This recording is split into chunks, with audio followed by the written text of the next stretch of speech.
Hey, what's going on, everybody? Kendall here with the Wealthy Legacy Journey, and this is another episode of the Wealthy Legacy Journey. The title of today's episode and what we're going to be talking about is buckets, burnout, and broke. We're going to be talking leadership lessons, real estate growth, and building a balanced legacy and putting things in the right buckets in your life. We're going to kick it off on a personal note here. I actually want to show you guys something I made here about 2 weeks ago as I was really trying to figure out what is the next, step in my journey, especially here at the brokerage. I put together the role of a leader, which I think you guys should be able to see here if you're watching the video. Two quotes that I put together as far as like when I was thinking through what does it mean to be a leader. First one is I am in the business of creating and distributing opportunities, inspiration, and hope. So every day when I show up, every day when I create content, every time I put something together for my team, how am I creating opportunity? How am I creating inspiration? How am I creating hope for my team in order to move the entire thing forward? Another quote that I put up here is just something that I thought about when I was putting this together is my job as a leader is to help turn my team's dreams into goals and then turn those goals into reality. So how do I figure out first what is those big goals, those big dreams that are in the lives of my team? This isn't about me trying to plant dreams in their mind. It's what are they already dreaming about? How can I, through what we're doing here, in this case, Ambition X Real Estate, how can we move our teams, from dreams to goals that are now action plans? We can execute on those. We can move forward. We can measure success over time and then turn those goals obviously into reality by walking out that path day by day with accountability, with guidance, with steps. And so for me, some of the other things that I got, and this is just kind of general Googling and figuring stuff out. I didn't actually create this image here of a good leader, but I thought it was a really good way to kind of encapsulate it. So I actually hang it here on this entire handout. Next to my desk here. And like I said, I will be including a link to this in the description of the video. But essentially, being a leader means inspiring and guiding others toward a shared goal, typically by taking initiative, making decisions, and motivating a team or group. It's about influencing people to work together effectively in order to achieve success. Leaders are responsible for fostering a positive and productive environment, encouraging individual growth, and ensuring the team's well-being. And so I kind of broke that down into a guide here, into a 6-step guide.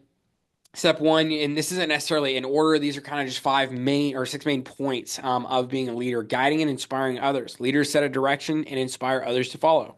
The second point here is taking initiative and making decisions, identifying opportunities and challenges, right? The third point is fostering a positive and productive environment. So encourage open communication, collaboration, and constructive feedback. My fourth point here is developing and supporting team members, really investing into the growth and development of the team members. Point number 5, leading by example. So demonstrate integrity, accountability, and a strong work ethic. And point 6, demonstrating emotional intelligence. So empathize with team members, considering their perspectives and their needs. And there's a lot of other really great stuff here. And this for me was just great as I am really making this transition. I can feel it in my business and in my life of having to learn how to not be the doer on every single front, but actually lead other people to action. So even this morning, all weekend, I've been thinking about a neighborhood farming marketing campaign where we're putting together, we're basically sending out, some type of like mailer to a neighborhood to try to get attention, to try to get a turnaround. And it was interesting because even Nathan had a conversation with me, and it was really about like, don't worry about it being perfect, da da da. And for me, it's like, okay, well, how do I balance, that balance between like perfection and getting done right, plus trying to get everything else that's done on my calendar, or on my to-do list done, plus now working on this huge marketing campaign. And then it just hit me. I'm completely leading wrong because the way I was trying to do it was, okay, I'm going to go figure out how to do all these different things. I'm going to put together exactly what it needs to look like, exactly how it needs to be done. And then I'm going to send it over to my team and I'm going to say, okay, hey, I need you to do this. I need you to do this. I need you to do this. Right. So at the end of the day, I didn't just define an outline of success. What are the goals? What does success look like? But it was like, okay, I'm going to tell my team exactly what to do. Whereas as a great leader, I would first I need to figure out, how do I define success? What do I define as done? And then I just give that definition of done to the team. I can brainstorm ideas, I can collaborate, like what could we maybe do in order to reach success? But at the end of the day, I have to let my team make decisions that of what it's going to take in order to reach the end goal. My job is just to figure out, where is it that we need to go, who on my team can execute that game plan, and then how do I encourage them, collaborate with them, brainstorm with them as needed in order to help reach that goal. On another personal note, I was kind of on a leadership side. More personal is I'm learning how to, have that balance in my lifestyle of not just like work, work, work all the time. I realized I was getting to this place where I was answering, messages 7 days a week. There was a lot of times where I felt just on the clock, not necessarily constantly answering people, but on the clock from about 6 a.m. to 9 p.m. And it was just hitting this point where it was like, I felt like I was constantly answering questions. I was constantly communicating with people. I was constantly going to my phone over my wife, over my kids, which is a part of the process of a startup. But I've got 3 young kids. I've got my wife, and I have to think about what type of lifestyle am I wanting to create. And I realize I need to make sure that I don't go back into burnout mode, which is something I've done in companies past. And again, you have to avoid burnout, not just for you, but for your entire family, for your entire company. Because if you as the founder and the leader go through burnout and you just quit, your company begins to lose momentum. It begins to lose direction. So for me, that's more time, especially lunches with my kids and my wife during the week, and also going on hikes with my dad. So that's actually something that I did this last week, and man, it really helped to fill my tank. Something else that Libby and I did, and this is just kind of an interesting like mental perspective, and something that if you guys are an early entrepreneur, early startup, something that you might be thinking about as well. Libby, her minivan's getting older. The AC doesn't work really great in the heat of summer. And here in Texas, I tell you what, it does get toasty, roasty. And then there was also some front end stuff needed with the van. There was just a couple different things that were starting to pop up. And, we were in this place where it was like, okay, I think it's time to go ahead and buy that van. And so we went car shopping this weekend. And I tell you what, we saw a 2018, a 2014, and a 2016. The 2018 and 2014 were an XLE. It's a Toyota Sienna. And so XLE is kind of like a mid-range model, and then Limited is like their, I think, highest range or second to highest range. Anyways, so the 2016 was a Limited. The 2018 and 2014 were XLE. We saw the 2018, needed a bunch of stuff. Obviously, that wasn't the one for us. Saw this 2014 XLE. It was really nice. Then we went and saw the 2016 Limited, and I tell you what, guys, this thing had all the bells, all the whistles. It was super fancy. It had a TV, it had a double sunroof, it had all the buttons and the things, had a big old screen there in the middle. It was really cool. I really liked it, and it looked really fancy, and it would have looked really nice to pull up in that car. But one of the conversations that me and Libby had after looking at that van, because there was about a $5,000 price difference, was okay. Sure, this van's 2 years newer, but it actually had 20, or I think in this case, it had 30,000 more miles on it. It was going to be an extra $5,000 to purchase the van, and it had a cracked windshield that the dealer was unwilling to replace. Whereas on the 2014 XLE, like I said, it was $5,000 cheaper, had 30,000 less miles, and it's an XLE, so it still had some of the nice features. It just didn't have all of those nice features. And we really were able to take a step back and ask ourselves 2 questions. At this phase in our life, are we in a phase of our life, like what was the point of going car shopping? Was it because we didn't need to, run into like a huge meltdown break? Because I've had twice now where cars have completely died. Once whenever Libby's car got totaled, another one when the timing chain jumped on her van after that one got totaled. So yes, we had like a little Mitsubishi, got totaled in an accident. So then the next car we got was a minivan. The timing chain jumped on that car. And the problem was we didn't have our insurance set up correctly on the Mitsubishi. So massive learning moment there, right? So then go forward to the next car. We had a Honda minivan, and the timing chain jumped on that one. So then we lost that car. So we essentially lost 2 cars in a row. Massive blows, massive financial setbacks. We now have our insurance structured correctly. And so, then we got this Toyota Sienna. We had a 2007 Toyota Sienna with almost 200,000 miles on it. Time to upgrade. And we ended up going with the 2014 XLE with 100,000 miles. Reason being, we could afford both, but like I said, we're not in a phase of life right now where we're thinking about luxury and spoiling ourselves. It's really just about a means to an end. We have to make sure we have a vehicle that can safely get and constructively get, the kids and Libby from A to Z every single day. So that means the AC can't be going out. We can't be dealing with mechanical stuff consistently over time. Like, I just need that to not have to be one more thing that I'm thinking about right now in the season as I'm building and growing. However, that does not mean that we need to spend an extra $5,000 to get an even fancier minivan. We even talked about it. It was like, well, we'd much rather put that $5,000 to work to continue building this thing rather than stuffing it into a car that's going to immediately begin losing value over time. So think about the decisions that you're making. And let me tell you this, guys. I drive right now a 2014 Ford Fiesta. I miss my truck. I used to have a GMC Sierra 1500, and man, I've been starting to look at these. The Sierra 1500s look decent, but I really like the way that the new F-150 King Ranch, it looks so cool. I found one the other day. It was blue. It was almost ambition blue with the tan. It was a King Ranch, and it looks so cool. And I tell you what, we have enough cash from our investments to be able to afford this truck, and it was so tempting. I was just looking at it. I was like, man, we'd still have our fully funded 6-month emergency fund. I could take all this money and buy this cool truck. But that gets me nowhere in life. It does not take me towards my goals. And so I even asked Libby, I was like, just tell me that I'm crazy. And of course, she made it was like, you're crazy. That's a terrible idea. And I knew she was right. And it's what I needed to hear, but it was hard. All right. So there's going to be some things about this journey are hard, but you have to remember each and every step of the way. Where am I at in my journey? Because I'll tell you this, guys, I have stunted my growth more than once by making decisions outside of the appropriate time of those decisions. Inside of real estate, I'm learning that balance of doing versus building, right? Me versus Nathan, and not us against each other, but just really our differences of perspectives inside of how we build things. And it was really interesting when I went on that hike with my dad and I was just kind of talking to him, mulling over some different things that are going on and conversations had. My dad was like, Nathan's a lot better about just immediately jumping out there and taking risk, which is true. I take more risk than most. Nathan takes more risk than me. So, that's kind of the balance there. But, if Nathan saw that, hey, you know what?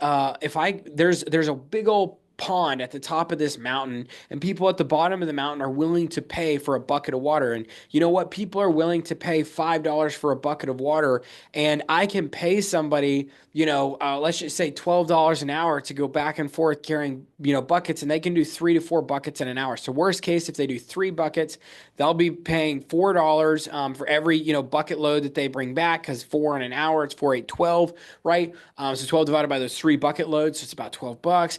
And okay, well, that's $4 a bucket. I can sell the buckets for $5, so I can make $1 every single time. He's willing to do it. For me, I'm like, oh man, I'm committing to pay somebody, $12 an hour. What happens if they slip, if they break their ankle, if the margins are too tight and it doesn't work? Nathan's willing to jump the gun, whereas I way overthink things.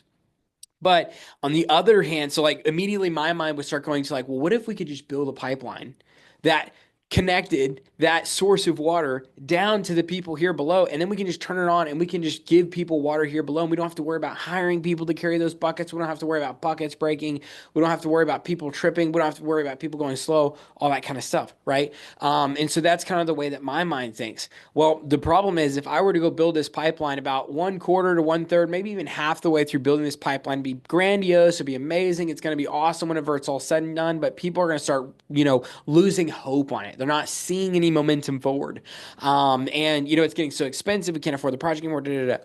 Whereas on the other hand, Nathan, once he saw that that worked, he would hire 1 million people to carry buckets, right? And now all of a sudden the frustration on that side would be you have 1 million people bumping into each other, like getting frustrated. They're knocking each other's buckets of water over, and the whole thing just gets disorganized and chaotic, and everybody's having to go to Nathan to ask questions. Whereas for me, I like creating systems and operations and centralizing things and smoothing things out.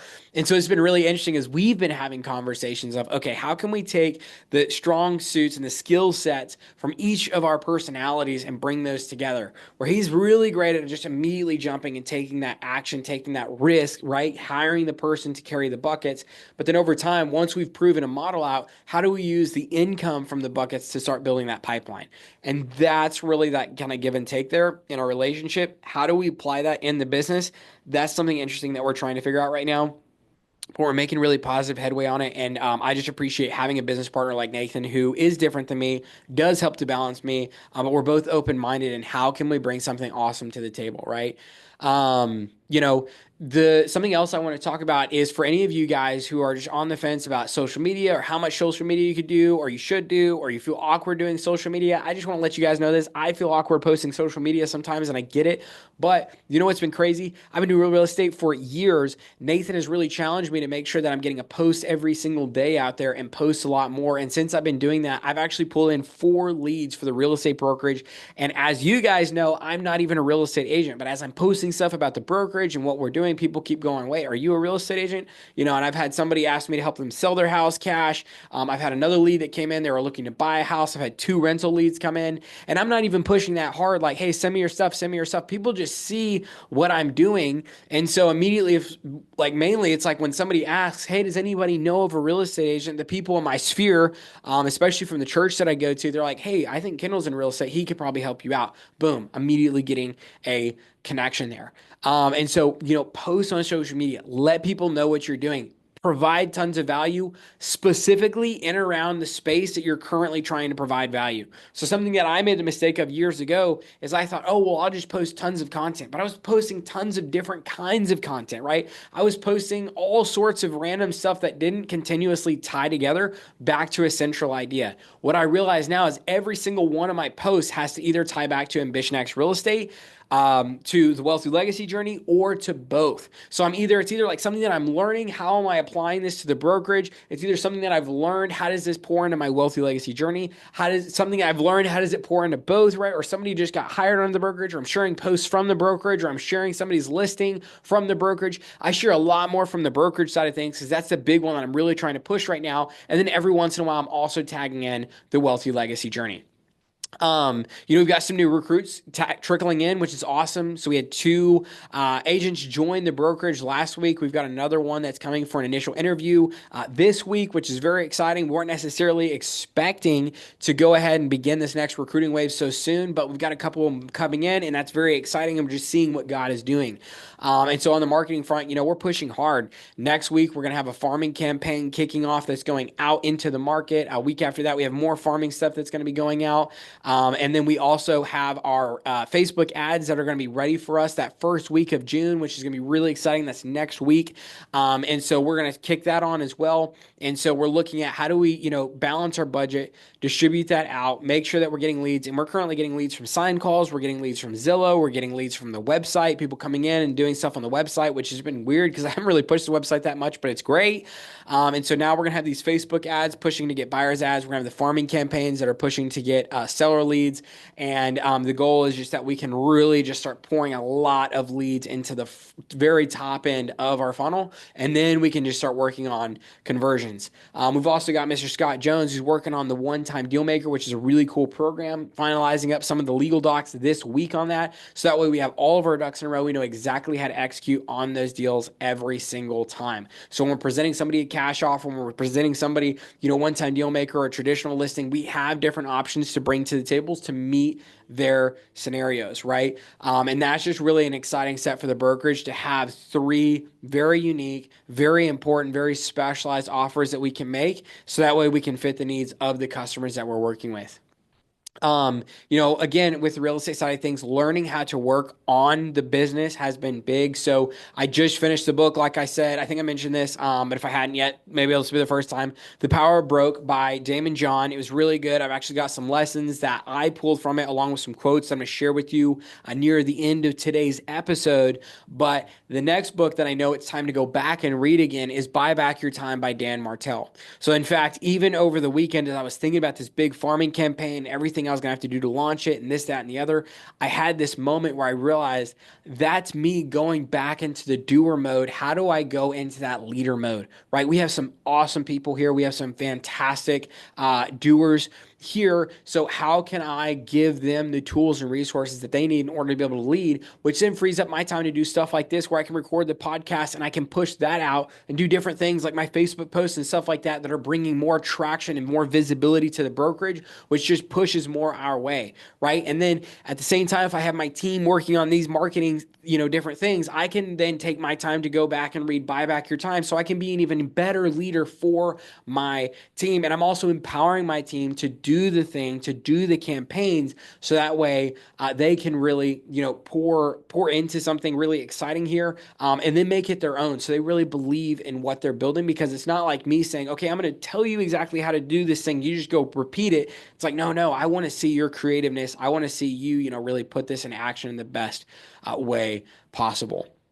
And so, my next steps is really going to be working with leadership to measure those KPIs, and really, like I said, overwhelm the top end of our funnel. On the stock side of things, there's really no new updates for me to make there. So I'm just going to pass straight over that, go to the Wealthy Legacy Journey of stuff. Like I said, I finished The Power of Broke by Daymond John. It was really great. I want to read you off a couple of the quotes that I pulled from his book and the eight lessons that I learned from this fantastic reading. So first quote is, "The power of broke is all about substance over flash, creativity over certainty, taking the shot over playing it safe." That's so important. That's exactly what we have to do as business people. It's exactly what we have to do as entrepreneurs. We have to continue moving into that unknown, conquering new frontiers, and knowing that our journey is powerful and our wake will be a wealthy legacy. So here's another quote. "Today's buzzwords are transparency and authenticity." That's by Daymond John himself. And the lesson I grab from that is, real recognizes real. Your story, as it really is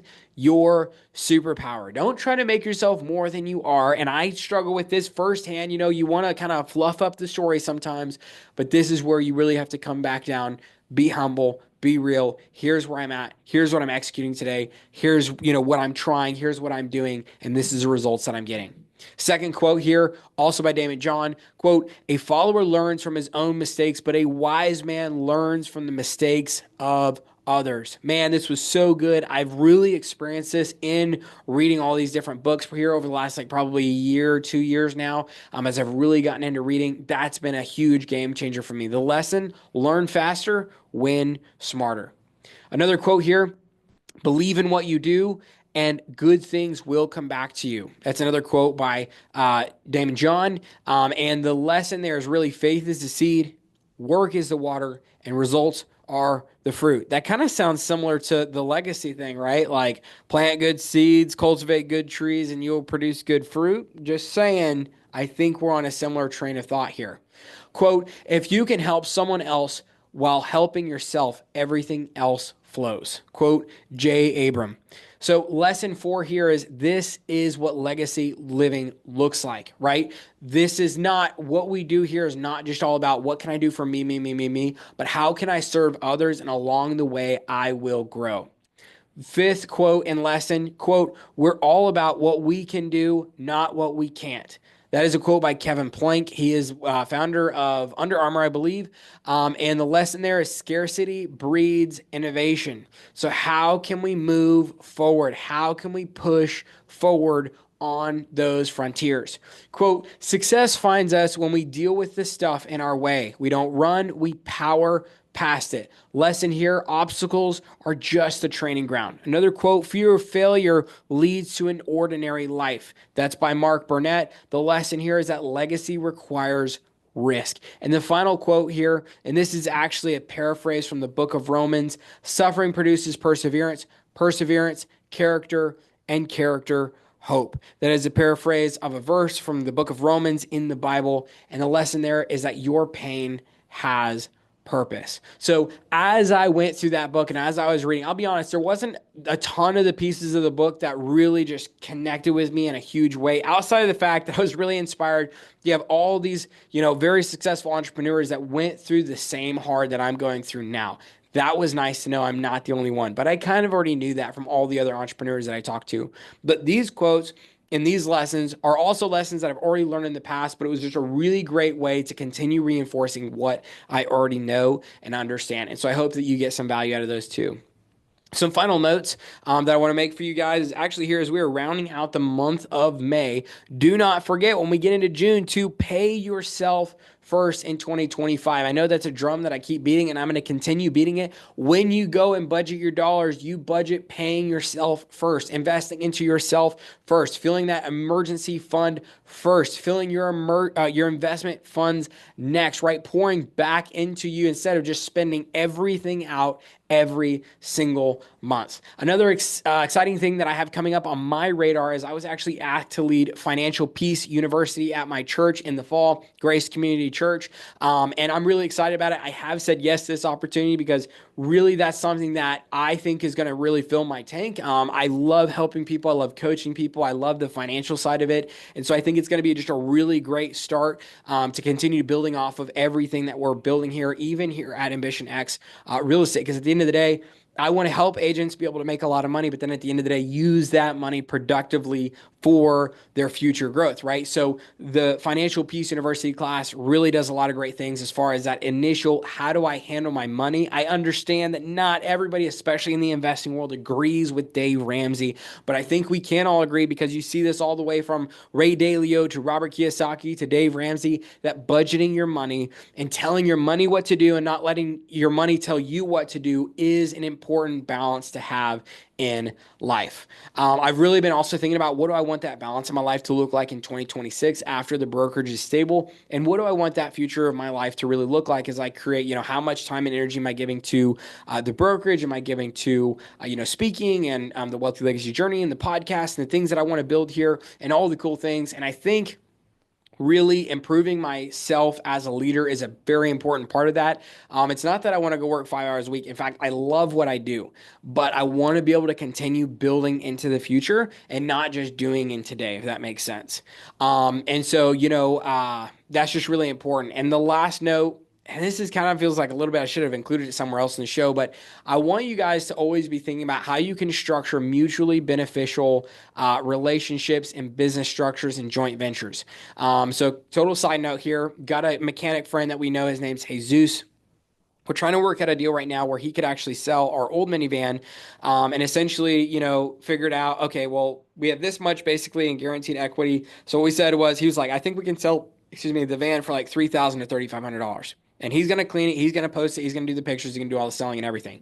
So I was like, okay, cool. So what I told him is I was like, oh, I'll tell you what, we just paid $230, I think it was, to do some repairs on the car, plus $2,000 that I would like to receive back in equity. So it's 2,230. I said, everything else from there, let's split it 50-50. And that'll get him somewhere between like $350 and $750. And I think it's a great deal because then I get, again, $350 to $750 on top of that. It motivates him to get that higher price. But then I immediately told Libby, I was like, if this goes well with this minivan, I'll probably just tell Jesus, because he's trying to build something here. Hey, I tell you what, just take the, 2,500, 3,000 bucks, whatever we make from the van, put it back into another, small car that you can flip again. In fact, we've got, basically $10,000 sitting aside that both Libby and I were like, this money isn't really dog-eared for anything in specific. We have 18 that's dog-eared for the market, but we're pulling it back right now as we just kind of resettle and rebalance. But the 10 grand really isn't, this other 10 grand is not really dog-eared for anything specifically. It's like, you know what? And, selling the minivan's a part of that. This will be a perfect opportunity to give him some money, see if he can actually do something with it. If he can, it's a win for him. It's a win for us. He can kind of roll with that for a while. And then if it grows into something more, fantastic. If not, that's totally okay. We're giving him an opportunity that we've had many, many times, pouring into his business and letting him build something that can, really grow. And the exciting part is we get to kind of try it out the first time with our car. Now, we have a very long, many years long relationship with Jesus. And so I really trust him. And this is, a huge part of the reason why. But I even told Libby, just like I'm learning with Buy Back Your Time here at the brokerage, it'd be the same with him. I'm going to tell him, I want you to do your strategy. I don't want to know everything about it. All I need you to do is text me like, hey, this is the car we just bought. Send me the VIN, the make, the model, the year, so I can plug it into an Excel spreadsheet, how much you spent, and I'll Zelle you over the money, right? And then if it's like, hey, we did any repairs for that car, just let me know which car, let me know what the repair was so we can enter it into the Excel sheet so we'll, track expenses on our side. But outside of that, I don't want to be a part of the decisions, right? We need to make money. We know what our goals are. Let's move forward. So that's a mutually beneficial, joint venture that would take almost no bandwidth. In fact, I'm really hoping it's something that maybe Libby could just manage on the side and just do something productive. That sounds really terrible. Let me take that back. She does a lot of things really productive. It would be a great way for her to have an opportunity to earn some income that she can use on things, whatever she wants to use. And so that's what I mean by that. But I think it'd be just kind of a really cool opportunity there. So every time you're on, this is exactly what we do with the agents. This is exactly what we built here at Ambition X Real Estate. We're creating mutually beneficial situations, right? So how can you do that? That in so many ways is business. So with that said, guys, let's close out today's episode with our identity mantra. We've covered quite a bit of ground today, and then we'll get out of here. So I explore the unknown. I conquer new frontiers. My journey is powerful, and my wake is a wealthy legacy. And remember, guys, the way we define wealthy here at the Wealthy Legacy Journey is simply the ability to cover your monthly expenses without having to lift a finger. And legacy is leaving a long-lasting impact on others who come after you as they receive the fruit of your labor, whether that fruit be good or bad.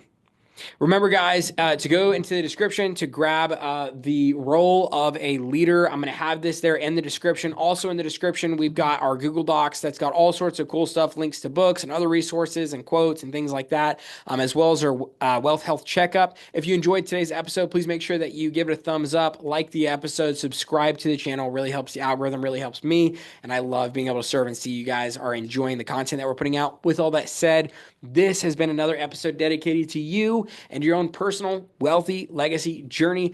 Go out there, simply take that right next step today, and I cannot wait to hear your success story. I'll see you guys in the next episode. Bye, everybody.